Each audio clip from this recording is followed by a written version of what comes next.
غازی عباس میرا مولا خیمے میں بچوں کے درمیان کھڑے ہیں. شہزادی سکینہ کہتی ہے چچا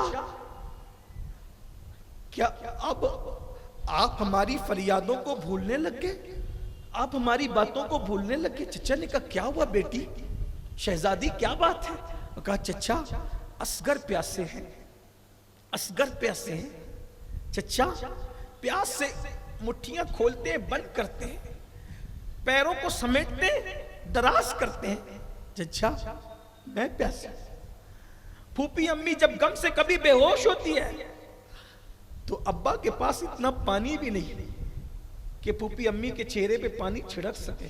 3 دن ہو گئے چچا، کیا آپ ہمیں پانی نہیں پلائیں گے چچا؟ غازی نے اپنے کندھے پر مشکیزہ ڈالا، اور آپ کو علمدار اس لیے کہتے ہیں کہ مولا حسین نے علم ان کو دیا تھا، ان کو سونپا تھا. علم اٹھایا، تلوار لی، ڈھال لی، چلے. آپ جانتے ہیں اتفاق دیکھیں، 4 شعبان امام حسین کی ولادت اور 4 شعبان غازی عباس کی ولادت، اور اتنے خوبصورت تھے غازی عباس، ایسا لگتا تھا جیسے تصویر علی ہو. اور ایک روایت میں مورخین نے لکھا ہے کہ جب غازی عباس کی ولادت ہوئی تو ان کی آنکھیں بند تھی، وہی کیفیت. اور جب آنکھیں بند تھی، ماں کو دیکھا نہیں کھولا، بابا کو دیکھا نہیں کھولا، امام حسین آئے تو کہا میرے بھائی کو میرے ہاتھ میں دو. تو جیسے امام حسین کی آنکھ کی گود میں پہنچے، غازی نے آنکھ کھول دی. یعنی سب سے پہلے اگر عباس غازی نے کسی کا چہرہ دیکھا تو وہ امام حسین کا چہرہ دیکھا. یہ ہے غازی عباس. اللہ اکبر. اور پوری زندگی وہ وفا نبھائی کہ کبھی بھی امام حسین کو تنہا کہیں جانے نہیں دیا. وہ سنبھالنے کے بعد سائے کی طرف پیچھے لگے رہتے تھے، ان کے بچوں کی خدمت کی، ان کے گھر کی خدمت کی. آج بھی ان کی اولاد حیات. امام علی مقام علی جدی والی السلام کے ساتھ جب وہ شہید ہوئے 34 سال کے تھے، ان کے بیٹے تھے عبید اللہ ابن عباس. عبید اللہ ابن عباس سے ان کی نسل چلی. ہندوستان میں اور دنیا بھر میں ان کی اولاد موجود ہے. یہ عباسی جو غازی عباس سے جو نسل چلی، اب میرے غازی کی نسل اب بھی موجود ہے الحمدللہ. اللہ اکبر. یہ صوفی عبد الرحمن چشتی جو صاحب میرات الاسرار ہیں، یہ انہی کی اولاد میں سے، غازی عباس کی اولاد، جنہوں نے میرات الاسرار لکھی. ایک ضخیم کتاب ہے ہندوستان کے اولیاء پر، تو انہی کی اولاد میں سے. بہرحال ہمارے ہندوستان میں بھی ان کی اولاد ہے، غازی عباس کی اولاد الحمدللہ. تو عرض یہ کر رہا تھا کہ غازی نے جب کندھے پہ مشکیزہ رکھا، مشکیزہ رکھ کر کے آپ چلے. مختصر ہی کہہ سکتا ہوں، ٹائم اب ختم ہوتا ہے. غازی صاحب کی ولادت تو پڑھ دی، شہادت پڑھنے لگا ہوں. جن لوگوں کو جو بھی مرادیں دل میں لینی ہیں، ہر سال آپ مرادیں لیتے ہیں، اور میں لوگوں کو کہتا ہوں یہ ثبوت ہے کہ بھیک دینے کے لیے ہاتھوں کی ضرورت ہوتی ہے، لیکن میرا غازی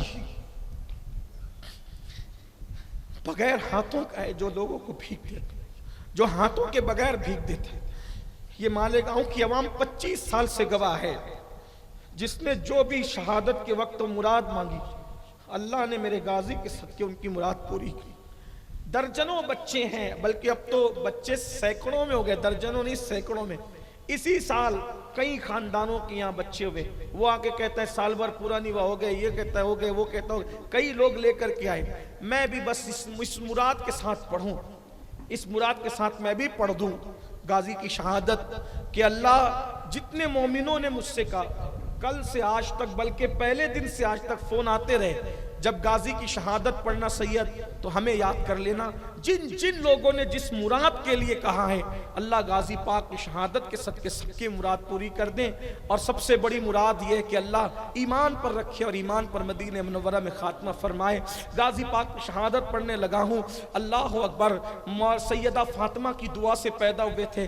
سیدہ نے دعا کی تھی، اللہ میرے وصال کے بعد علی جس خاتون سے نکاح کرے، بہادر گھرانے میں اللہ تعالیٰ بہادر بچے پیدا کرنا تاکہ میرے حسین کے کام آئے۔ مولا حسین کے وہ کام اس طرح آئے، غازی اپنے کندھے پر مشکیزہ رکھ کر کے فرات کی طرف چلے۔ 4000 کا پہرا تھا، 4000 کا پہرا تھا، 4000 کا پہرا تھا۔ میرے غازی نے تلوار چلائی، اور تلوار چلانے کے بعد اللہ اکبر غازی فرات پر پہنچ گئے۔ اللہ اکبر، مورخ لکھتا ہے تقریباً ان 4000 میں سے 500 لوگوں کو کسی کو زخمی کیا، کسی کو قتل کیا۔ گھوڑے کے پیر غازی نے جو ہے وہ اللہ اکبر فرات میں ڈال دیے۔ فرات میں ڈالنے کے بعد نیچے اترے، مشکیزہ بھرا۔ مشکیزہ بھرنے کے بعد سوچا پانی وہاں پہنچے گا، پانی پیئیں گے شہزادگان تو میں بھی پی لوں۔ جیسی چلو اٹھایا اور پانی پینے کے لیے منہ کے قریب لے گئے، امام حسین کی پیاس یاد آ گئی۔ غازی یہی وفا ہے کہ آقا حسین پیاسے ہیں، ان کے شہزادے پیاسے ہیں، ان کی شہزادیاں پیاسی ہیں، علی اصغر پیاسے ہیں، اور تو پانی پیے؟ فوراً پانی چھوڑ دیا۔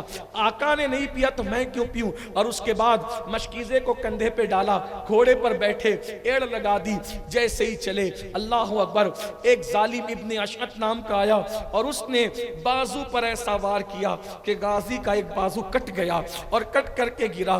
غازی نے فوراً دوسری طرف اللہ اکبر تلوار بھی تھامی، مشکیزہ بھی تھاما، پرچم بھی تھاما، اور اس کے بعد جب دوسرے بازو پر وار کیا غازی کے تو غازی نے مشکیزے کو جو ہے وہ منہ میں پکڑ لیا اور علم کو گرنے نہیں دیا، اور علم کو جو ہے وہ اپنے سینے سے چمٹا لیا۔ علمدار ہے وہ غازی، علم کہتے ہیں جھنڈے کو، علم کہتے ہیں جھنڈے کو، اور ہر جنگ میں جھنڈا اٹھایا جاتا ہے۔ غازی نے اپنے سینے سے علم کو اٹھا لیا، اس جھنڈے کو اٹھا لیا، اور اس کے بعد ایک ناپاک سی آواز گونجی، جلدی کرو اس سے پہلے کہ عباس خیمہ آل ابا کی طرف پہنچے، تم لوگ اس کے مشکیزے پر ہی تیر چلا دو۔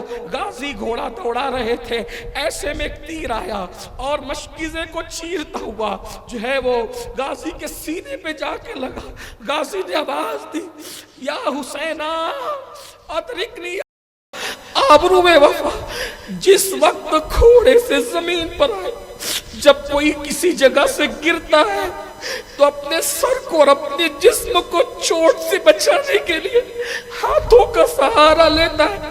ہائے غازی تیرے ہاتھ بھی کٹ چکے۔ امام علی مقام کو آواز لگائی، یا حسینہ میرے آقا حسین میری مدد فرمائے۔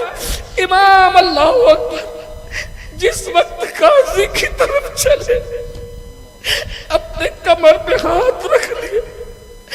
علی اکبر نے پوچھا، بابا آپ کمر پہ ہاتھ رکھتے؟ فرمایا، شہزادے تیرے چچا کے جانے سے آج حسین کی کمر ٹوٹ گئی۔ مولا پہنچنے کے بعد غازی کے کٹے ہوئے بازو دیکھے، پھوٹ پھوٹ کے رو پڑے، اور غازی کی آنکھیں بند تھی۔ میرے مولا غازی عباس نے آنکھیں بند کر رکھی تھی، جیسے ہی سر کو اپنی گود میں لیا، اپنے ہاتھوں سے گردوں کو باہر صاف کیا، غازی نے آنکھیں کھولی۔ آنکھیں کھولنے کے بعد غازی نے مسکرایا، ہائے ہائے کیا حوصلہ ان لوگوں کا، زخموں سے چور ہے، پورا وجود لہو لہان ہے۔ غازی مسکرا کے کہتے، آقا میری کچھ وصیتیں؟ کہا کیا؟ ایک وصیت تو یہ ہے آقا کہ مجھے شہید ہونے کے بعد خیمے میں مت لے جانا، مجھے خیمے میں مت لے جانا، سب کو لے جاتے اٹھا کے مجھے مت لے جانا۔ غازی وہ کیوں؟ مجھے سکینہ سے شرم آتی ہے کہ میں ان کی مراد پوری نہ کر سکا۔ باب الحوائج قمر بنو ہاشم اپنی بھتیجی کی مراد پوری نہ کر سکا، اور اگر اس کو پتہ چل گیا کہ میں شہید ہو گیا تو اس کے صبر کا پیمانہ لبریز ہو جائے گا، وہ برداشت نہیں کر سکے گی آقا، اس لیے مجھے یہی پڑا رہنے دینا، یہ میری لاشوں کے ساتھ جو چاہے کر لے، لیکن میں سکینہ کی خاطر آپ کو وصیت کرتا ہوں، آپ میرے لاشے کو یہیں رہنے دینا۔ امام کی آنکھوں میں آنسو تھے، عباس مسکرا رہے تھے۔ امام نے کہا سب کی مراد کا خیال رکھنے والے، میری بھی تو ایک تمنا پوری کر دے، میری بھی تو ایک آرزو پوری کر دے۔ جی آقا فرمائے، عباس جب سے تو نے ہوش سنبھالا کبھی مجھے بھیا نہیں کہا، کبھی مجھے بھیا نہیں کہا۔ میں فاطمہ کے بیٹوں میں سب سے چھوٹا تھا، اسی لیے مجھے بھیا کہنے والا کوئی نہیں تھا، لیکن تو میرا چھوٹا بھائی ہو کے بھی تو نے مجھے بھیا نہیں کہا۔ ایک بار مجھے بھیا کہہ دے۔ جب بھی کہا کاکا، جب کہتا تھا بھیا کہہ دے، کہتا تھا آپ کی امی تو نبی کی بیٹی ہے، میری امی آپ کی امی کی کنیز ہے، میں کیسے بھیا کہہ دوں؟ آج آپ بھیا کہہ دیں۔ لکھنے والوں نے لکھا، مورخین لکھتے ہیں، غازی نے آنکھ کھولی اور مسکرا کے کہا بھیا۔ یہ آخری جملے تھے غازی کے۔ ایک بھرائی ہوئی آواز میں کہا بھیا، اور ہمیشہ کے لیے غازی کی آواز بھی ختم ہو گئی اور آنکھیں بھی بند ہو گئی۔ امام نے سر کو کربلا کی ریت پہ رکھا اور آستین سے آنسو پوچھتی ہوئی، ایک آستین سے میرا امام آنسو پوچھ رہا تھا اور دوسرے ہاتھ کو کمر پہ رکھ کے آگے بڑھ رہا تھا۔ اس طرح سے میرے غازی کی شہادت ہوئی اور غازی نے وفا کا یوں حق ادا کیا۔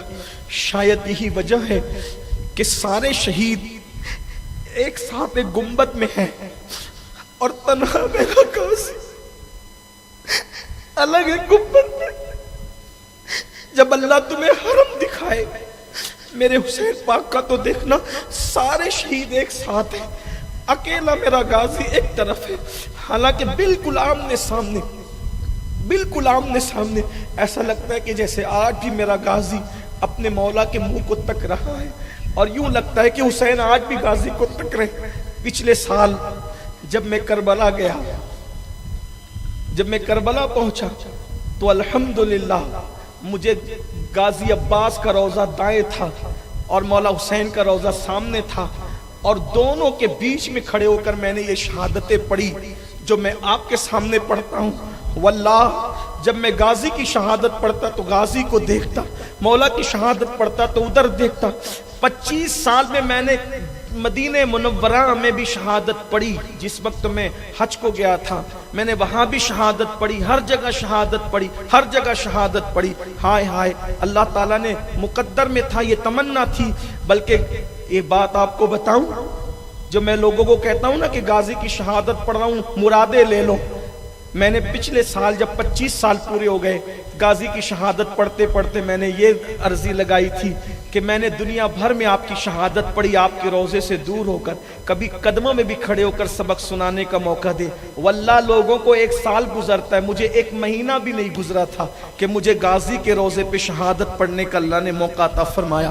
آپ ان کے صدقے میں مرادیں مانگے، یہ اللہ کے خاص لوگ ہیں، اور غازی نے اس طریقے سے حق ادا کیا، اس طریقے سے حق ادا کیا۔ غازی کہتے ہیں غازی کا روضہ الگ ہے، آج بھی باب الحوائج کے نام سے مشہور ہے، لوگ مرادیں مانگتے ہیں، تمنائیں مانگتے ہیں، اللہ تعالیٰ تمنائیں پوری کرتا ہے۔ اللہ پاک سے دعا کرتا ہوں غازی پاک کی شہادت کے صدقے، جو ہر سال آپ لوگ آتے ہیں سننے کے لیے، اب تو دور دور سے بھی لوگ آتے ہیں، انٹرنیٹ پہ بھی سنتے ہیں، اللہ سب کو سلامت رکھے، باکرامت رکھے، سب کی مرادیں پوری فرمائے، اور ان محفلوں کو اللہ نظر بد سے بچائے۔ گفتگو کے درمیان کوئی غلطی ہو تو اللہ تعالیٰ معاف فرمائے۔